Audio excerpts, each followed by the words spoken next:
சமீபத்தில் நடந்த உசிலம்பட்டியில் நடந்த ஒரு விஷயம், ஒரு பட்டியலத்து ஒரு ஆள் மேலே சிறுநீர் கழிச்சிருக்காங்க இடைநிலை சாதியை சேர்ந்த நபர்கள்.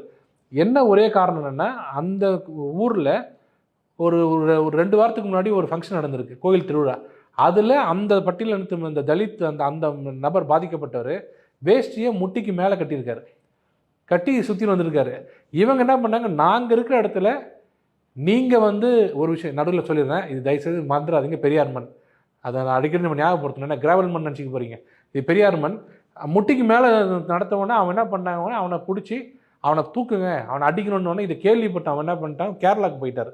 அந்த நபர் கேரளாவுக்கு போய் பதுங்கி இருந்திருக்காரு. ஊரெல்லாம் சாந்தம் அடைஞ்சதுக்கப்புறம் சரி இனி வரலான்னு சொல்லிட்டு இப்போ ஜனவரி 16ஆம் தேதி வந்திருக்காரு. தேடி வெயிட் பண்ணி அவனை பிடிச்சிட்டு போய் அவர் குழந்தை 6 வயசு குழந்தைக்கு பையன் முன்னாடியே அவரை அடித்து, எப்படி நீ பண்ணலாம், எங்கள் முன்னாடி நிற்கிற அளவுக்கு உனக்கு ஜாதி திமிர் வந்துருச்சா, கவனிக்கவும் திருமாவளவன் ஒரு கோட் போட்டுங்க, உனக்கு இவ்வளோ திமிர் வந்துருச்சா அப்படிலாம் அவரை திட்டி கடைசியில் அவர் மேலே யூரின் அடித்து அவர் போய் கம்ப்ளைண்ட் கொடுத்து எடுக்காமல் அப்புறம் ஒரு நல வாரியம்னு எல்லாம் போய் அவங்கள இந்த சங்கமெல்லாம் சேர்ந்து சொல்லி 18ஆம் தேதி தான் ரிஜிஸ்டர் பண்ணியிருக்காங்க உசிலம்பட்டி போலீஸ் ஸ்டேஷனில். SC/ST atrocity act, prevention of atrocities act இந்த தமிழ்நாட்டில் நடந்துருது. உங்களுக்கு தெரியாதுன்னு நினைக்கிறேன், ஏன்னா யாருக்கும் தெரியாது. ஆமாம் சார், இந்த மாதிரி நியூஸ்லாம் வெளியே தெரியல.